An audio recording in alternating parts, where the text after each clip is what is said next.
कि कल की पावन कथा भगवान के बड़े सुंदर बाल लीलाओं का वर्णन भगवान भोलेनाथ मां पार्वती को श्रवण कराते हैं। उसके बाद विश्वामित्र जी राम जी को लेकर के लक्ष्मण जी को लेकर के जाते हैं यज्ञ की रक्षा के लिए, और वहां से ताड़का का उद्धार किया और जनकपुर से दूत आए। जनकपुर के लिए भगवान गुरुदेव के साथ प्रस्थान करते रास्ते में महाराज अहिल्या का उद्धार किया। भगवान जनकपुर पहुंचते हैं, जनकपुर वासियों को दर्शन दिया और उसके बाद प्रभु पुष्प वाटिका में जाते हैं और मां जानकी का प्रथम बार भगवान को दर्शन होता है। जानकी जी को प्रथम बार भगवान का दर्शन, शिव धनुष को भगवान ने तोड़ा, जानकी जी के साथ विवाह संपन्न होता है। अयोध्या से बारात आती और भगवान का बड़ा सुंदर भाव से विवाह संपन्न हुआ। यहाँ तक की कथा कल हमने सुनी। 18 तक की सुना। भगवान की बारात 17 महीना तक रुकी। और बोलो 6, कहीं कहीं साल भर के लिए भी कहते हैं, लेकिन ज्यादातर प्रमाण हमको 6 महीने तक का मिलता है। 6 महीने तक भगवान की बारात मिथिला में रुकती है।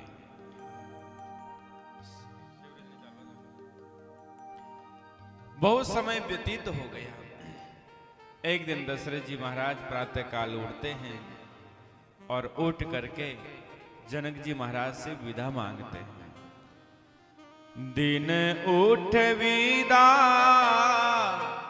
अवधपति मांगा, दिन उठ विदा अवधपति मांगा, राकहि जनक सहित अनुरागा, राकहि जनक सहित अनुरागा। अब दशरथ अब काय सुदेहो, अब दशरथ कह आय सुदेहो, जद पिछाड़ी न सकह सनेहो।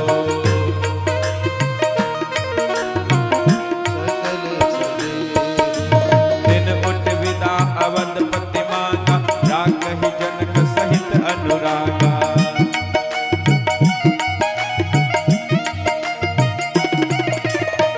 दिन उठ विदा अवधपति मांगा, दिन उठ विदा अवधपति मांगा, राकहि जनक सहित अनुरागा, राकहि जनक सहित अनुरागा, राकहि जनक सहित अनुरागा, राकहि जनक सहित अनुरागा। दिन उठ विदा अवधपति मांगा, दिन उठ विदा अवधपति मांगा, राकहि जनक सहित, दिन उठ विदा अवधपति मांगा।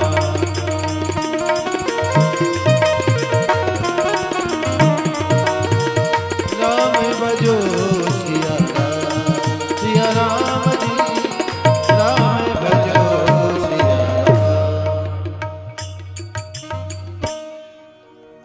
बहुत सुंदर प्रसंग आ रहा। आज का जो प्रसंग है बहुत मार्मिक करुणा का प्रसंग है। ते भाव से सुनेला तो बतरो आनंद आवला, और ते आपस में बात करला तो फिर मन 11 बजानी है, जो ऊपर ऊपर से फटाफट कर 11 बज जाए भाई। तो भाव से सुनेला तो मैं भी थाने बढ़िया सुनावा को प्रयास करूंगा। आज बहुत करुणा का प्रसंग आ रहा है। जनक जी महाराज से आज दशरथ जी महाराज प्रातः काल उठ करके कहते हैं, महाराज अब जाने की इजाजत दीजिए, बहुत समय हो गया। और एक राजा अपने राज्य को छोड़ करके इतने लंबे समय तक बाहर रहे, ये अच्छी बात नहीं है। लेकिन जनक जी का इतना प्रेम स्नेह था कि दशरथ जी महाराज को विदाई नहीं किए। गोस्वामी जी लिखते हैं, बहुत दिवस बीते एहि भांति, जन सनेहु रजु बंदे बराती। इतने प्रेम की रस्सी में ऐसे बंध गए कि कोई नहीं तो जाने के लिए कह रहा है और नहीं कोई भेजना चाह रहा है। तो दशरथ जी महाराज ने सतानंद जी महाराज को कहा।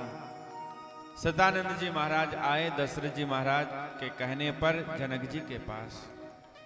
जनक जी को आकर के कहा, महाराज बिटिया पराया धन होती है और अब अपनी बेटी का आपने बड़े धूमधाम से विवाह किया, अब बेटी की विदाई कीजिए।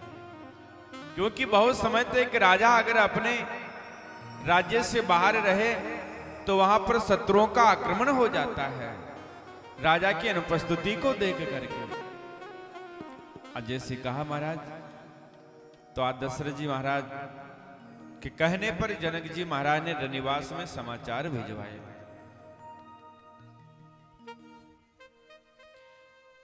अंदर रानियों को समाचार प्राप्त हुए कि आज ही अपनी बेटियों की विदाई करनी है। आज रानियां बड़ी दुखी होती है, व्याकुल होती है।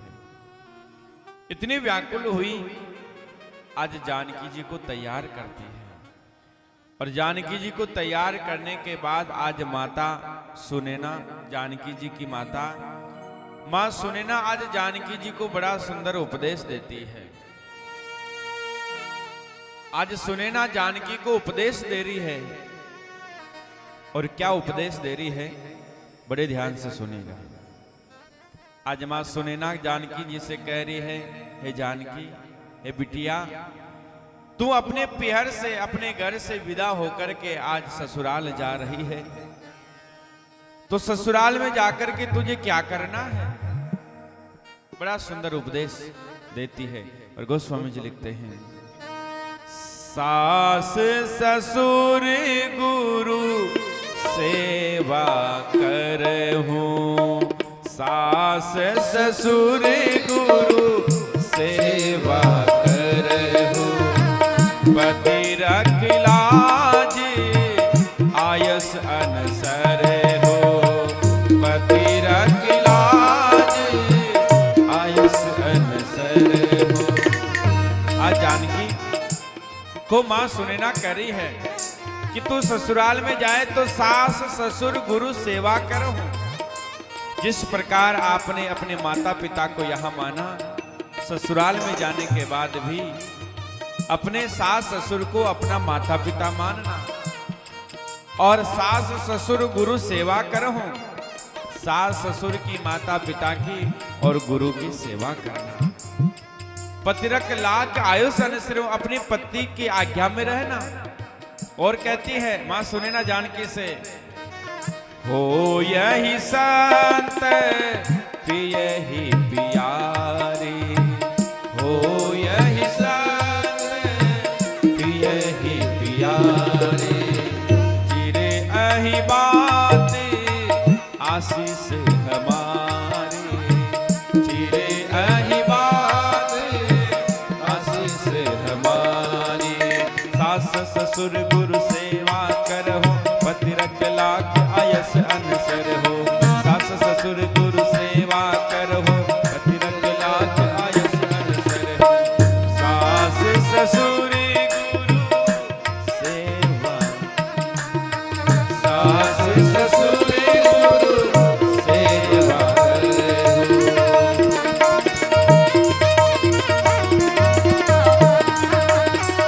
राम भजो सिया राम जी, राम भजो सिया राम जी, राम भजो सिया राम, राम भजो सिया राम।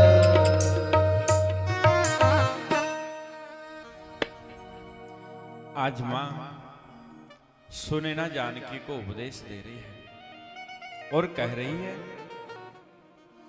है बिटिया, अब जब ससुराल में जाओ तो सास ससुर गुरु सेवा करहो, पत्रक लाख आयुष अनसर हो।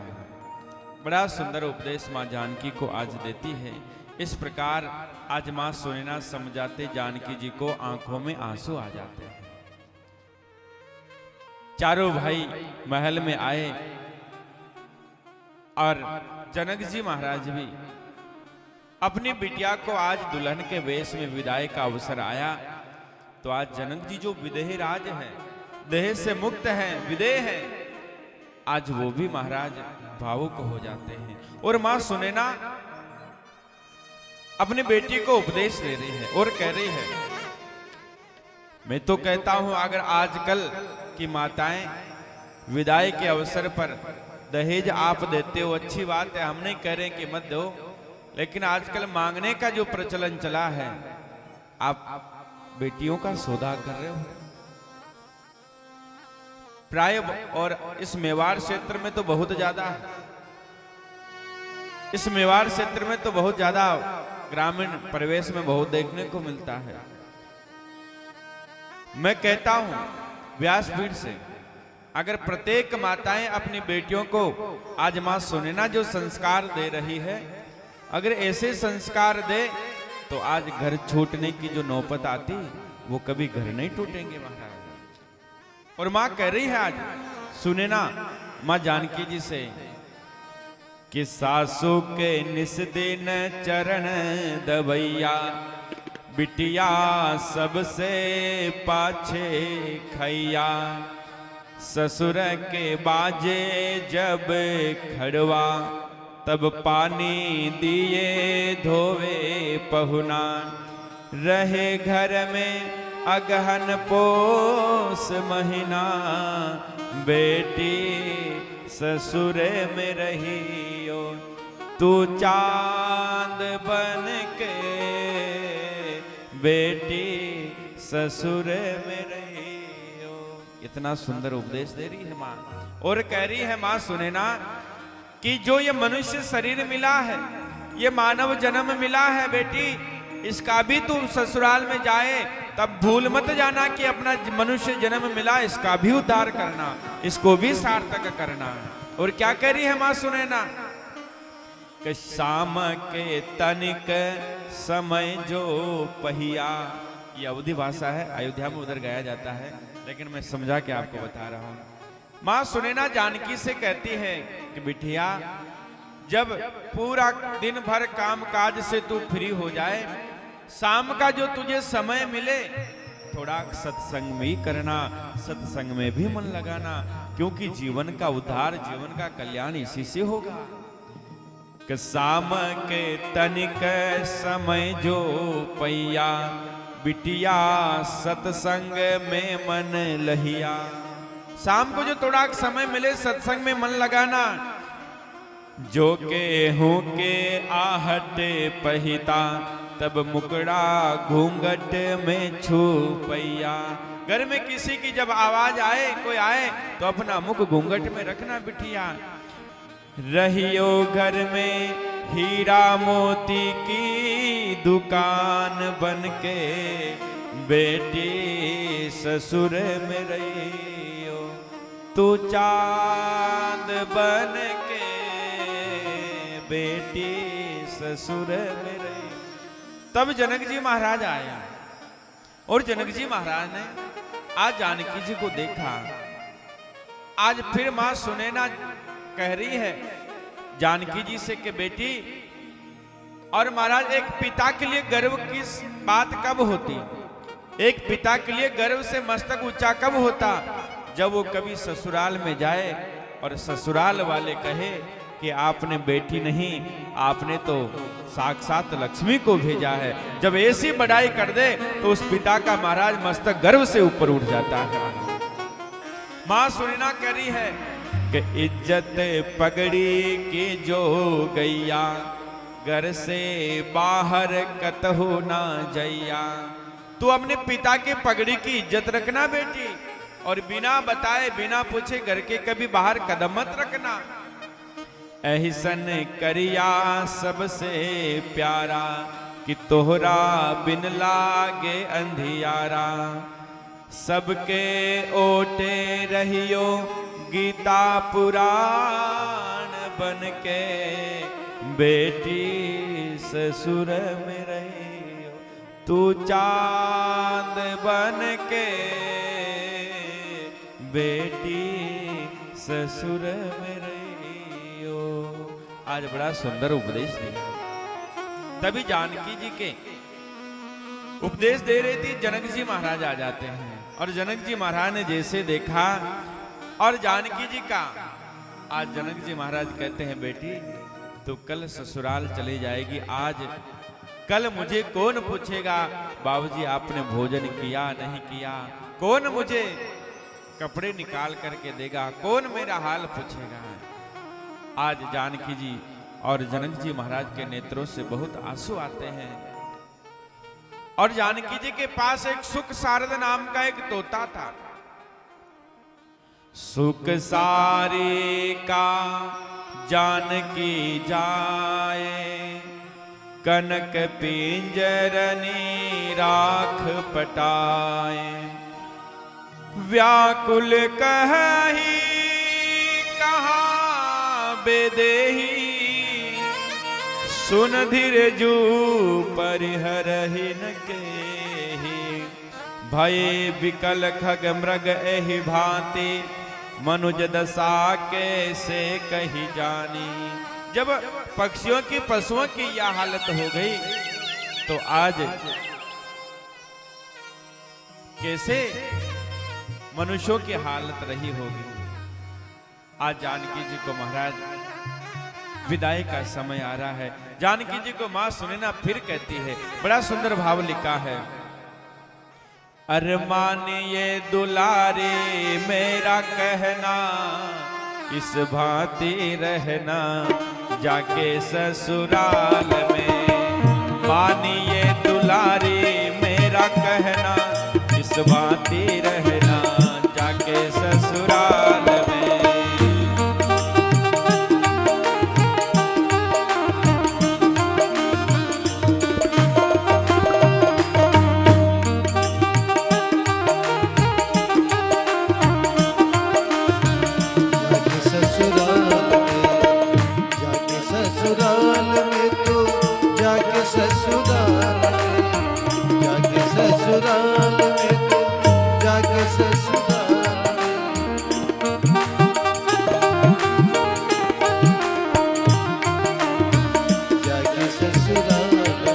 और मां सुनना कह रही है, माता के समान अपनी सासू जी को मानना, माता के समान अपनी सासू जी को मानना, पिता के समान अपने ससुर जी को मानना, पिता के समान अपने ससुर जी को मानना, जेठानी का आदर करना, देवरानी से प्यार करना, जेठानी का आदर करना, देवरानी से प्यार करना, इनको समझना अपनी बहना, इस बाती रहना जाके ससुराल में, मानिए दुलारी मेरा कहना, इस बाती रहना जाके ससुराल में।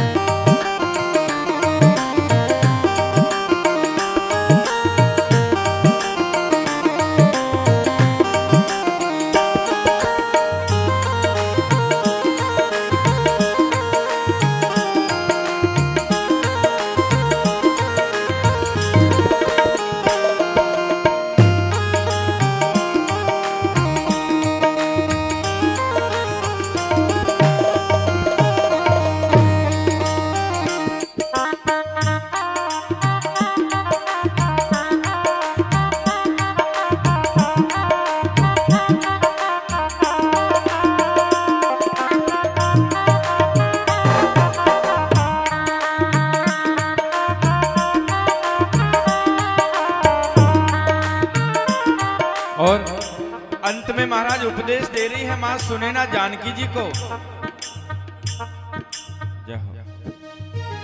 ताली बजाओ एक बार जोरदार।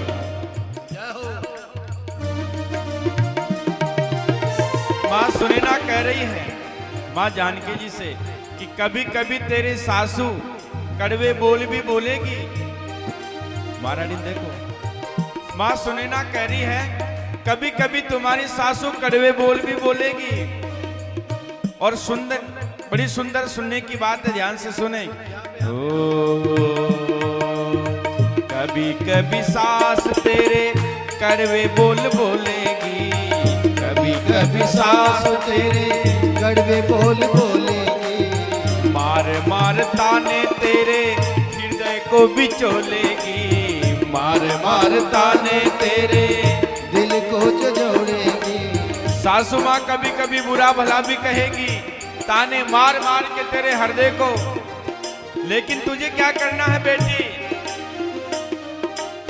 कुछ मत बोलना तू, मुंह मत खोलना तू, कुछ मत बोलना तू, मुंह मत खोलना तू।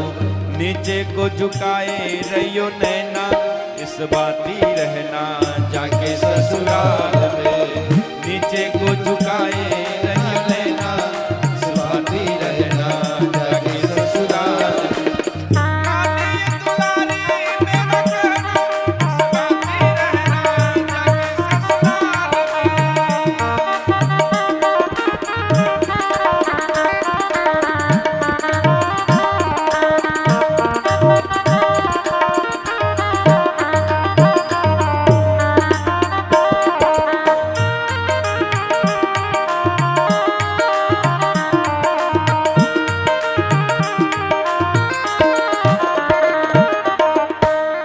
बोले आनंद कंद भगवान के।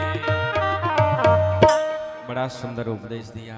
मैं तो कहता हूं कि आप अपने बेटे को दहेज देते हो, दहेज के साथ में एक रामचरितमानस भी जरूर दे देना साथ में। अब ध्यान रखना, अब जो ब्याह करो अपनी बेटियों का रामचरितमानस दे देना और कह देना बेटी जब शाम को समय मिले तो ये जो सीता की जो विदाई का जो प्रसंग है एक बार इसको जरूर तो रोज पढ़ लेना एक बार। अगर महाराज रामचरितमानस का पाठ करेंगे, ये प्रसंग पढ़ेंगे, तो मैं व्यासपीठ पर बड़ी जिम्मेदारी के साथ ये बात कहता हूँ कि आज जो घर टूटते हैं, नाते भेजते हैं इधर वहाँ, ये मारवाड़ में बहुत ज्यादा प्रचलन है। इसलिए मेरा हाथ जोड़ करके निवेदन कि ये रामचरितमानस यही तो सिखा रही है। आज माँ सुनैना ने भी जानकी जी को बड़ा सुंदर उपदेश दिया। माँ सुनैना कहती है बेटी ये उपदेश मैं तेरे को नहीं दे रही हूँ, मैं तेरे माध्यम से संसार के प्रत्येक स्त्रियों को मैं ये उपदेश दे रही हूँ। आज बड़ा सुंदर उपदेश दिया और आज चारों बेटियों को पालकी में बिठा करके और जनक जी महाराज विदा करते हैं। जनक जी महाराज के आंखों से आंसू आ जाते हैं। चाहे महाराज एक पिता का हृदय कितना भी कठोर हो, एक पिता का हृदय कितना ही कठोर हो, लेकिन जब वो अपनी बेटी की विदाई करता है तो उसके आंखों से भी आंसू आ ही जाते हैं, उसका हृदय भी पिघल ही जाता है। आज जनक जी महाराज भी अपने आप को रोक नहीं पाए और अपने बेटियों को विदा करते हैं। इधर अयोध्या में पता चलता कि भगवान विवाह करके वापस आ रहे हैं, तो आज सुंदर अयोध्या को सजाया गया है और भगवान का अयोध्या में प्रवेश हो रहा है। और जैसे अयोध्या में महाराज प्रवेश हुआ, तीनों माताएं आती है। करहि आरती बारहि बारा, प्रेम प्रमोद कहे को पारा। आज तीनों माताएं आकर के द्वार पर आरती उतारती है और आरती उतार के महाराज आज कैकेयी मां ने मां जानकी जी को, सीता को मुख दिखाए में कनक भवन दिया। क्या दिया? आज जानकी जी को मुख दिखाए में कैकेयी मां ने कनक भवन दिया। सुमित्रा मैया ने चूड़ामणि और लखनलाल जी को ही चरणों में भेंट कर दिया। अब कौशल्या जी का नंबर आया। अब कौशल्या जी का नंबर आया। कौशल्या मैया क्या दे? तुम्हारा लिखा है, खोजी आई कौशल्या बड़े वो विचार हौसले से, पर बहु अनुरूप कोई वस्तु न लखाई है। कौशल्या महाराज सोचते कि मैं क्या दूं। कई माँ ने कनक भवन दे दिया, सुमित्रा मैया ने चूड़ामणि और लखनलाल जी को चरणों में भेंट कर दिया, मैं क्या दूं। कौशल्या महाराज बड़ा सोच रही, समझ रही है, क्या दूं मैं, क्या दूं। खोज आई कौशल्या विचार बड़े हौसले से, पर बहु अनुरूप कोई वस्तु न मिली है। बहू के अनुरूप में क्या दूं, कोई मिला ही नहीं। तब लागी चित चिंता, क्या दीजिए न्योछावर में, अजिसिय बहू को नेक बड़ी बड़ी कठिनाई में। कछु न पाही ताहा सिय समुताई जोग, तब नकट बिलाए रघुमणि रघुराई है। कौशल्या माँ को कुछ नहीं मिला देने के लिए, तो राम जी वहीं खड़े थे, राम जी को बुलाया पास में, राम जी इधर आओ। और अरे हाथ रघुनाथ दिनों सिया के हाथ माई, ये ले बहू यही तेरे मुंह की दिखाई है। अब कौशल्या जी ने बहुत सोचा क्या दूं, तो पास में रघुनाथ जी खड़े थे, रघुनाथ जी को राम जी को बुलाया, इधर आओ पास में। राम जी का हाथ पकड़ा और जानकी जी के हाथ में दे दिया, ये ले बहू ते यही मुख दिखाए में, राम जी को याद भेंट कर दिया। इस प्रकार से महाराज अयोध्या में बड़ा सुंदर आनंद मन रहा है और गोस्वामी जी महाराज यहीं पर बाल कांड को विश्राम देते हैं। 5 दिन की कथा केवल महाराज बाल कांड में है। यहीं पर बाल कांड को विश्राम देते हुए 2968 दोहे 13 सोरठा 39 छंद बाल कांड में महाराज गोस्वामी जी ने वर्णन किया। और आओ यहां से द्वितीय सोपान अयोध्या कांड में हम सब प्रवेश कर रहे हैं। अयोध्या कांड